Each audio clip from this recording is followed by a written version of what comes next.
guess I'm ashamed of what this president is doing. I'm not shocked by it. We have a homelessness crisis here, taking all these people and putting them on the street. And this president, his last 2 budget requests, has tried to completely eliminate the CDBG program, cutting out all housing funds. He's been cruel and unusual to immigrants who are part of the engine that grows this country. So I'm fed up.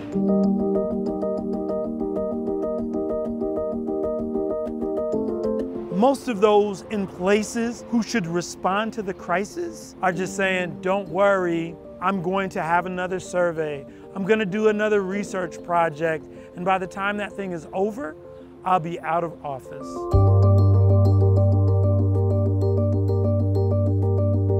There is not a single individual that I talk to in local government who does not see this as the moral and political crisis of the time.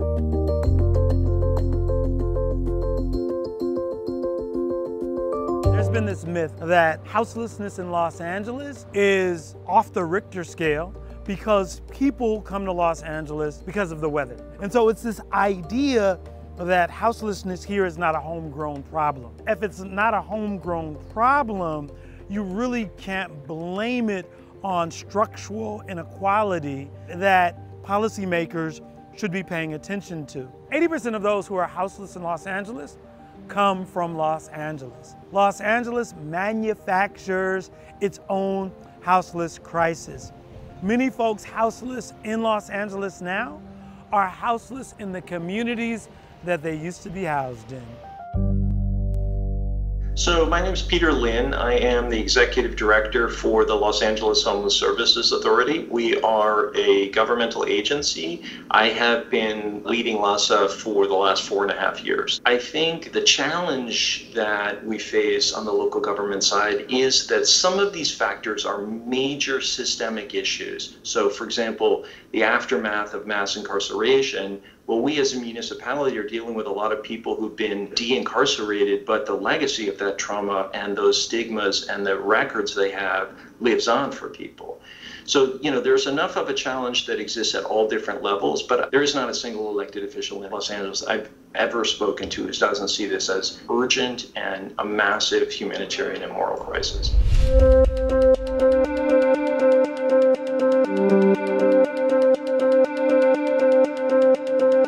I first moved and lived on Skid Row when I was 15. My family moved and we moved to the Union Rescue Mission. And it's difficult, especially when you're a kid, to be living in shelters and going and living on Skid Row and going through these sort of things and still have to go to school and be like, hi everybody, so.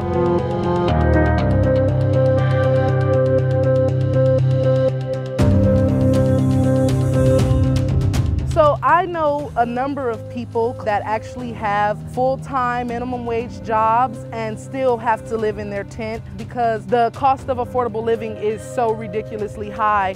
The average amount that a person makes a year is about the same amount as a one-bedroom apartment. You're making exactly what you need to pay your rent, but that's not all you need to survive. Money is being dished out in other areas instead of housing specifically. You put more beds in shelters, you're still homeless.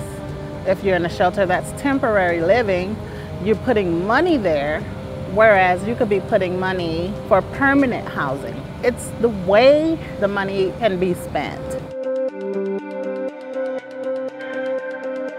LA has about the least affordable housing market in America, and the pressure is felt most acutely on the poorest Angelenos. So people are being driven into homelessness by the housing market moving much more rapidly than the poorest Angelenos' income. So that's really what we're seeing. Last year, we housed 21,000 people, and more people became homeless every day than we were housing. That's a massive systemic challenge for us. We need to get upstream and make housing affordability a priority. That way we can get ahead of this.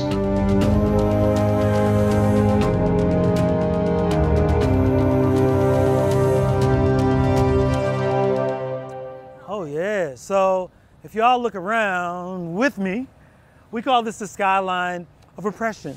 There are cranes everywhere. There's a building boom going on in downtown Los Angeles. There's a 12 to 14% vacancy rate in downtown Los Angeles. That's scandalous. How do you have informal settlements and encampments cropping up everywhere, and at the same time, as quickly as a skyscraper goes up, 10 more encampments spread out? It's a vision of LA that leaves out those who have built Los Angeles.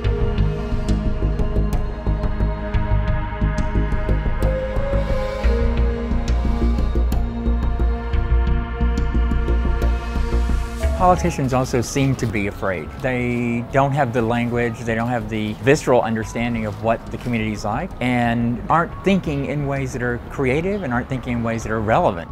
When I started the work, there was a conversation of displacement, because displacement suggests if you can't afford to live here, you could potentially afford to live somewhere else in the region. With gentrification happening at a feverish pitch from Skid Row to Manhattan, we're not talking about a conversation around displacement, because all subsidies around us and all places in the county are doing the same things. So the conversation has moved from displacement to banishment.